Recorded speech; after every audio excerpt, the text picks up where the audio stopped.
Bienvenidos a Resubooks, el podcast donde resumimos y analizamos las grandes obras de la literatura. No olvides darle like, suscribirte y activar las notificaciones para más análisis literarios. Gracias por escucharnos. Bienvenidos a una nueva inmersión, una inmersión profunda en el conocimiento, donde, básicamente lo que hacemos es tomar fuentes fascinantes, las desmenuzamos y extraemos esas ideas que realmente importan, ya sabes. Me gusta ese enfoque. Y hoy nos vamos a sumergir en las profundidades, las intensas profundidades psicológicas y sociales de Crimen y Castigo, Fyodor Dostoyevsky.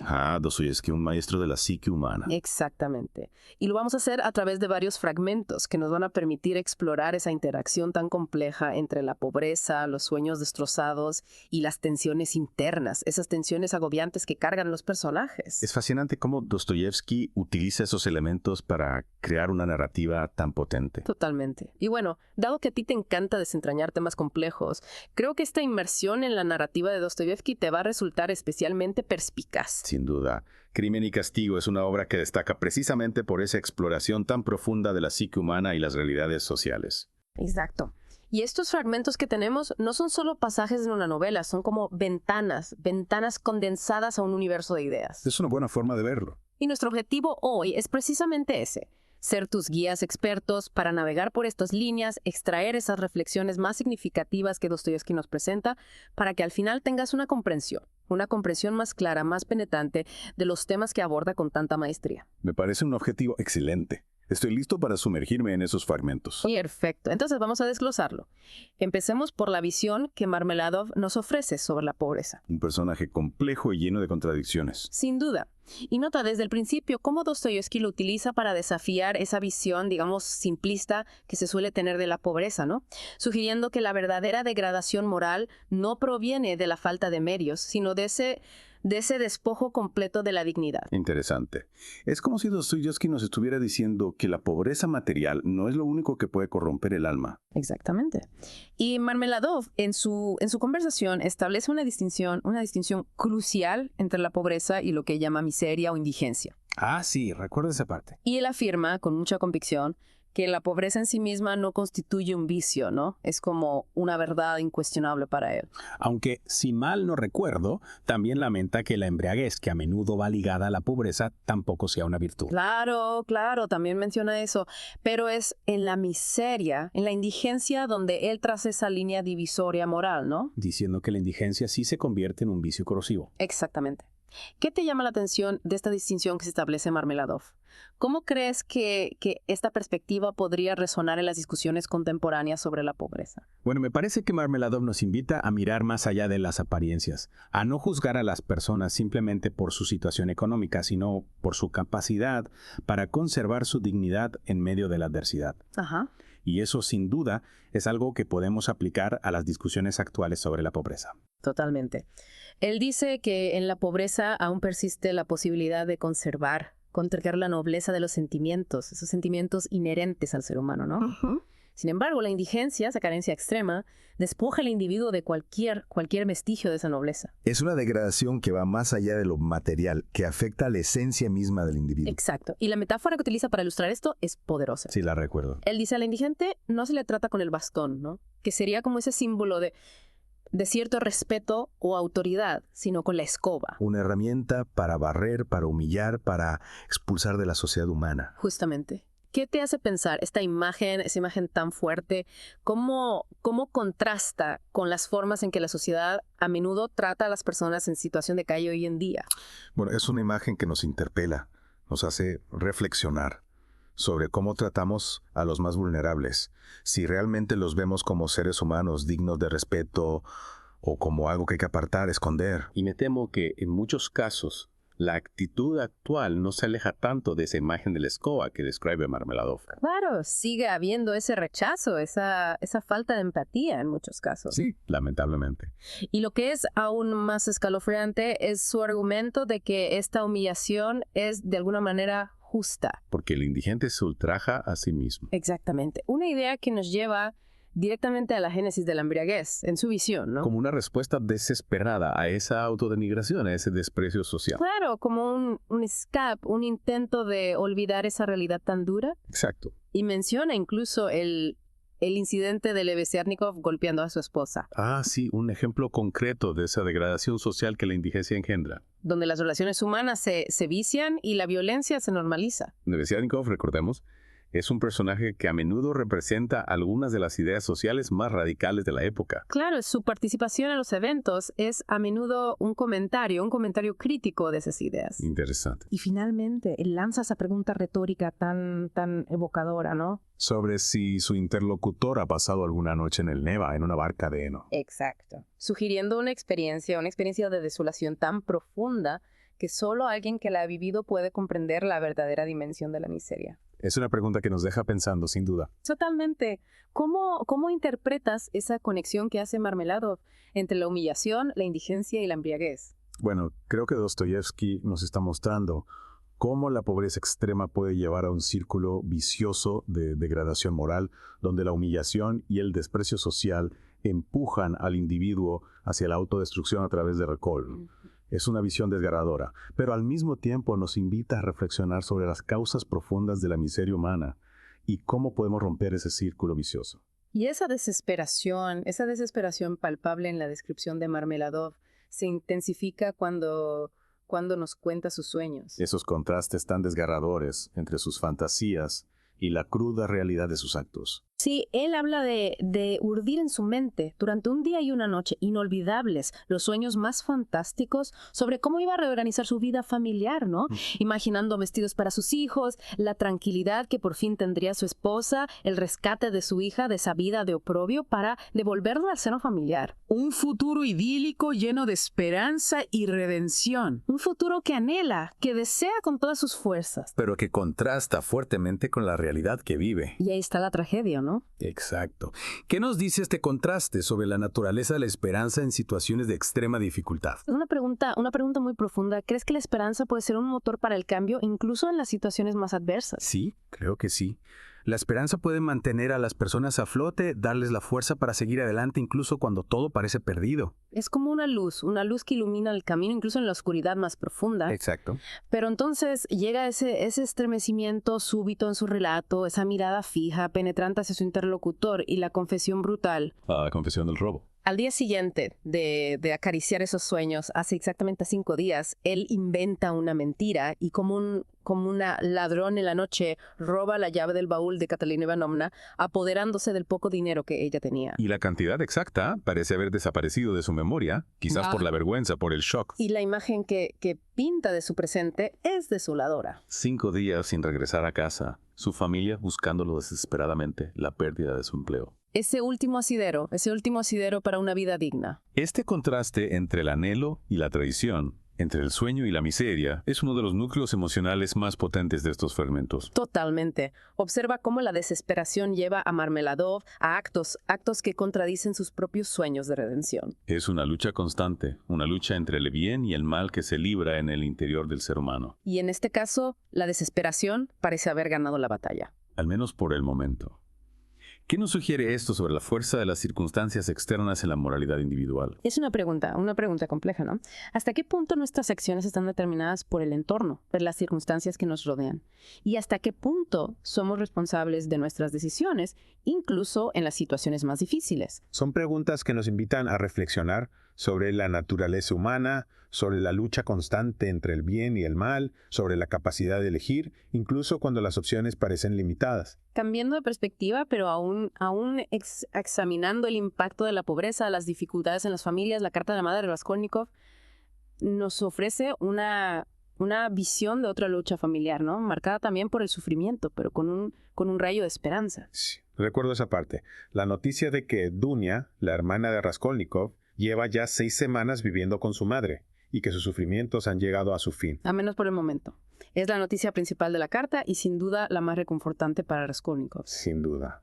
¿Qué podemos inferir sobre la situación anterior de Dunia a partir de esta noticia? Bueno, parece evidente que Dunia estaba pasando por momentos muy difíciles, probablemente relacionados con su situación económica y su dependencia de otros. Y la madre, preocupada por su hijo, decidió ocultarle la verdad. Exacto. La madre explica que no le contó antes sobre los problemas que Dunia estaba enfrentando en casa de los Yudigaler, porque temía que al enterarse, Raskolnikov lo dejara todo y acudiera impulsivamente a ayudarla. Un viaje a pie, si era necesario. Incluso a pie, sí. Esta omisión, esta decisión de la madre revela su profunda preocupación por el bienestar de su hijo y su conocimiento de su carácter apasionado e impulsivo. Es una madre que protege a su hijo incluso a costa de su propia tranquilidad. ¿Cómo interpretas esta decisión de la madre? ¿Crees que fue la correcta, dado el temperamento de Raskolnikov? Es difícil juzgar las acciones de una madre en una situación tan delicada. Por un lado, comprendo su deseo de proteger a su hijo de preocupaciones adicionales. Pero por otro lado, la falta de sinceridad puede generar desconfianza y aumentar la ansiedad en el largo plazo. Claro, la verdad siempre sale a la luz, tarde o temprano. Exacto. Y la carta, finalmente, desvela los maltratos que Dunia sufrió en casa de los Svidrigailov. Una situación que llegó a un punto crítico, pero que se resolvió gracias a la intervención de Marfa Petrovna. La esposa de Svidrigailov. Y Marfa Petrovna, en un acto de defensa del honor de Dunia, no se contentó con reprender a su esposo en privado. Decidió mostrar la carta que Dunia le haya escrito a Svidrigailov a toda la sociedad. Incluso permitió que se sacaran copias de la carta. Una acción que la madre de Raskolnikov considera una exageración, pero que sin duda tuvo un gran impacto en la reputación de Dunia. Y este episodio resalta, para alguien como tú, que disfruta de comprender las dinámicas sociales, la crucial importancia de la reputación, el poder del juicio público en la sociedad del siglo XIX. Sí, en aquella época la reputación era fundamental, especialmente para las mujeres. Una mancha en la reputación podía arruinar la vida de una persona. Exacto. ¿Y qué paralelismos podríamos encontrar en la actualidad? Quizás con el impacto de las redes sociales en la reputación individual. Es una pregunta interesante. ¿Crees que las redes sociales se han convertido en una especie de tribunal público donde la reputación puede ser destruida en un instante?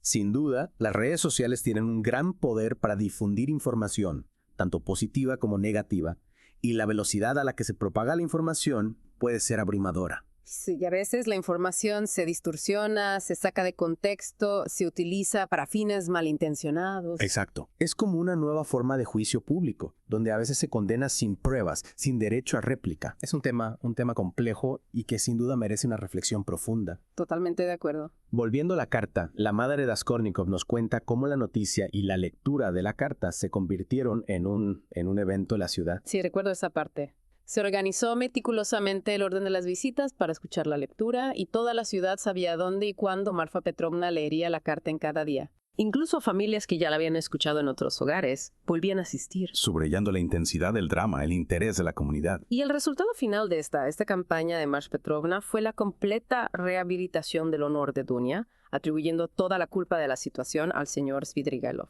A quien presenta como el único culpable, de manera tan inflexible que incluso la madre de Raskolnikov confiesa sentir compasión por él. Considerando que la gente está siendo demasiado severa con este insensato. Es un giro inesperado que nos muestra la complejidad de las relaciones humanas y la dinámica social. Incluso en medio de la defensa del honor de Dunia surge una inesperada compasión por Svidrigailov. Interesante.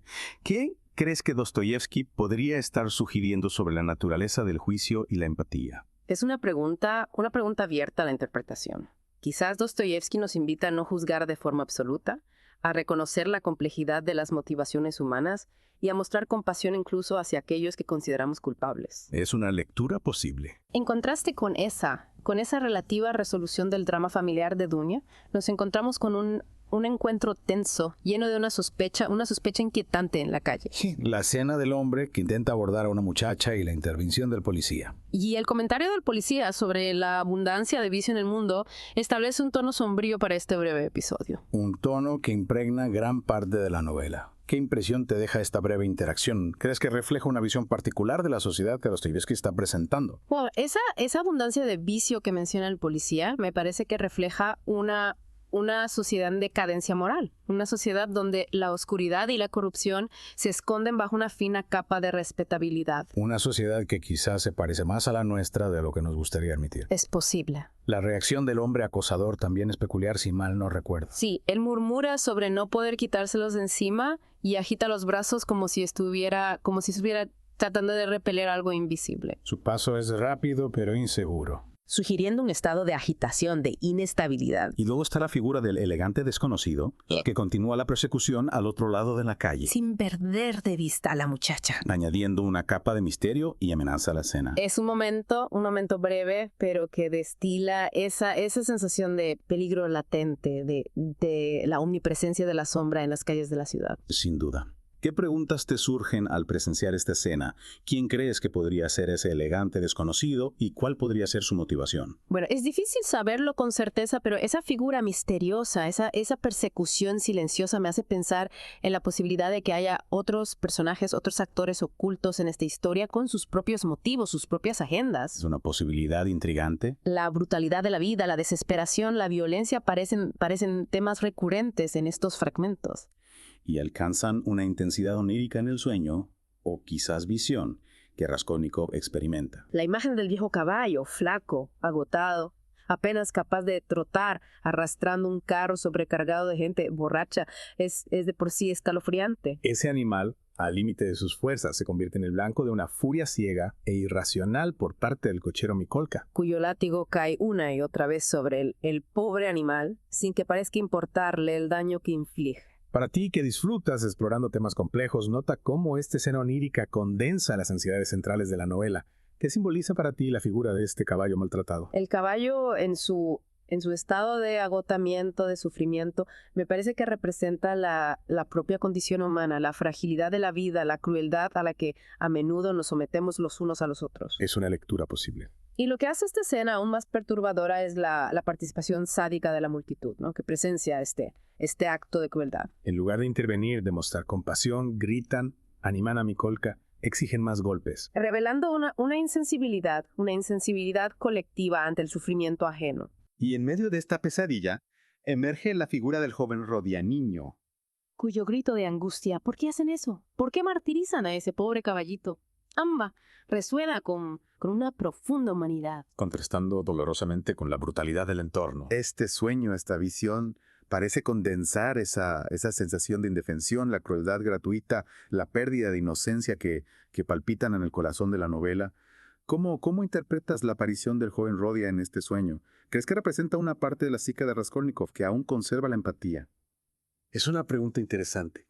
Creo que la figura del joven Rodia podría representar la inocencia perdida, la conciencia moral que Raskolnikov está a punto de abandonar. Es como una última llamada a la compasión, a la humanidad. Exacto. Volviendo a la realidad palpable de Raskolnikov, nos adentramos en esos momentos previos a un acto desesperado. La planificación meticulosa de un crimen. Sus pensamientos se centran en la ausencia de Lisbeth, la hermana de la vieja usurera, al día siguiente a las 7 de la tarde. Un detalle crucial que la dejaría sola en casa, vulnerable. Y la proximidad de su propia habitación a la de la anciana intensifica esa sensación de inminencia, de facilidad del acto que está considerando. Fíjate en la frialdad con la que Raskolnikov considera sus detalles. Es como si estuviera calculando, como si estuviera resolviendo un problema matemático, en lugar de planear un acto que cambiara su vida para siempre.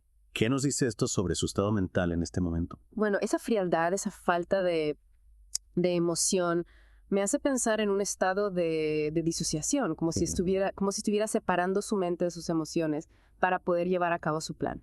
Es como si se estuviera preparando para una batalla contra su propia conciencia. Y al entrar en su propia habitación la describe como si fuera un condenado a muerte, preparándose para su ejecución. En este punto, cualquier intento de razonar parece fútil. Su mente está consumida por una idea fija. Y entonces experimenta esa súbita convicción, esa sensación de que su libre albedrío, su voluntad, han desaparecido. Como si todo estuviera ya irrevocablemente decidido, ¿no? Yeah. Sellando su destino y el de la usurera. Es un momento de pérdida de control, te entrega a una fuerza oscura e interna que lo arrastra hacia un punto de no retorno.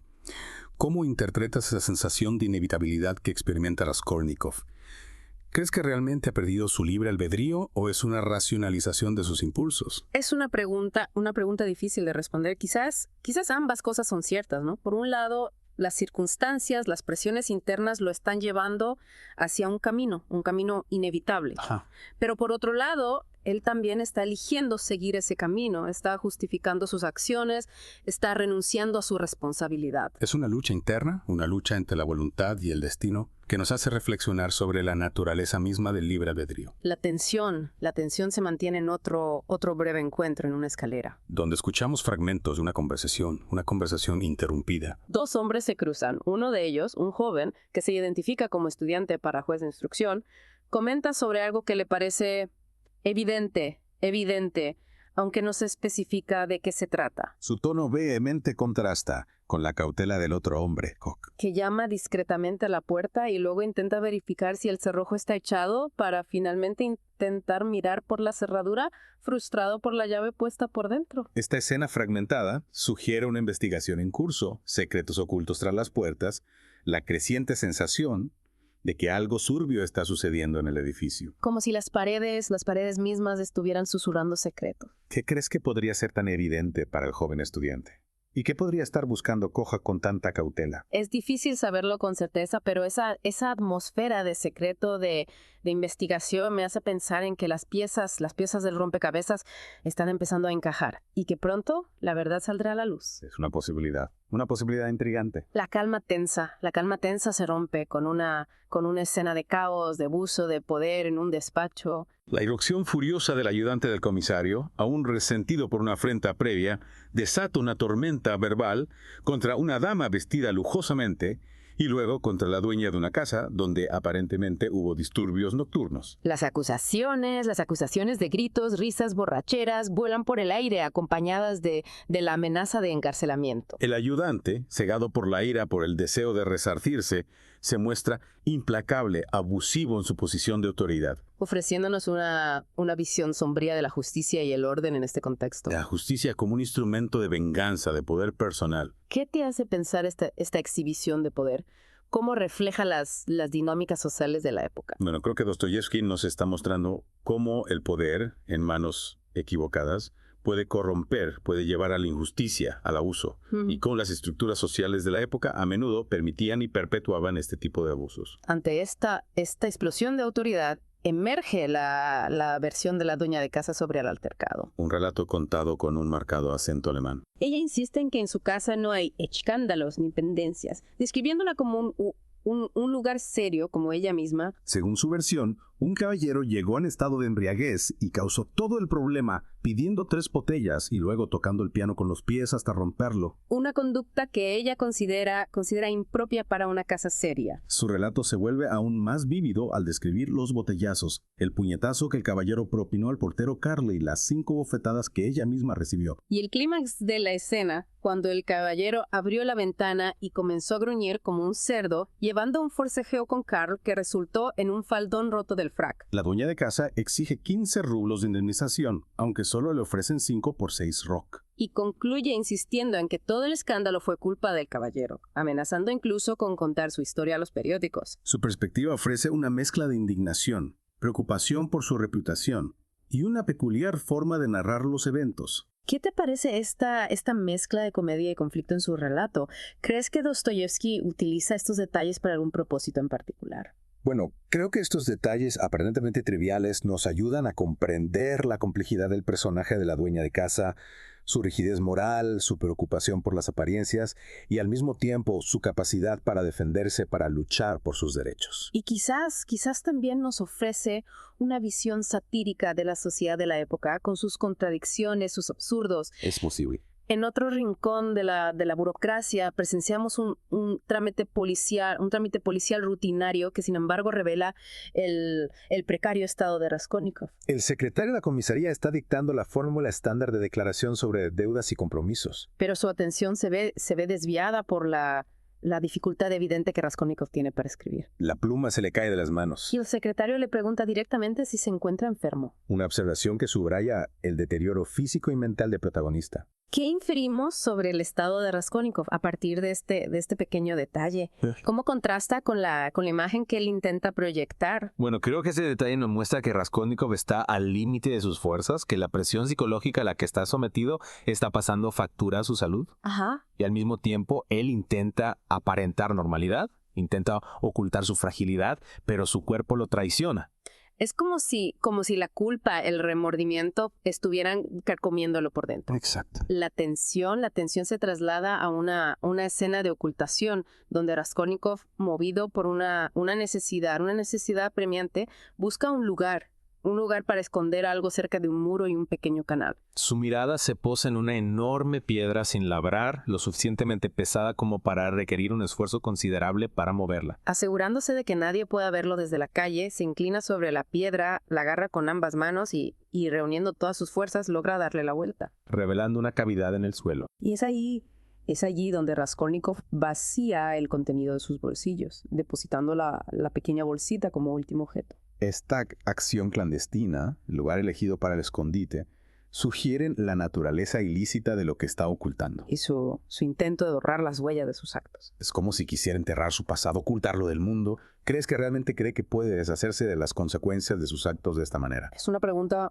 interesante. Tal vez en ese momento de desesperación se aferra a esa idea irracional de que puede borrar el pasado, de que puede escapar de la culpa. Pero la culpa, como una sombra, lo perseguirá sin descanso. Después de esta acción furtiva, encontramos a Raskolnikov deteniéndose frente al río Neva y al majestuoso Palacio de Invierno en un día inusualmente claro. El agua muestra un tono casi azul y la cúpula de la Catedral de San Isaac, visible en todo su esplendor, lanza vivos reflejos en el aire transparente. En este momento, el dolor físico del latigazo parece desvanecerse. La humillación sufrida se borra de su mente. Sin embargo, una idea vaga, pero persistente, comienza a dominarlo. Permanece inmóvil, con la mirada perdida en la lejanía. Este lugar le resulta familiar. Durante sus años de estudiante, tenía la costumbre de detenerse allí con frecuencia para contemplar el panorama. Pero en aquellos momentos experimentaba una sensación imprecisa, confusa, una mezcla de asombro y desasosiego. La belleza del entorno se le presentaba como algo frío, distante,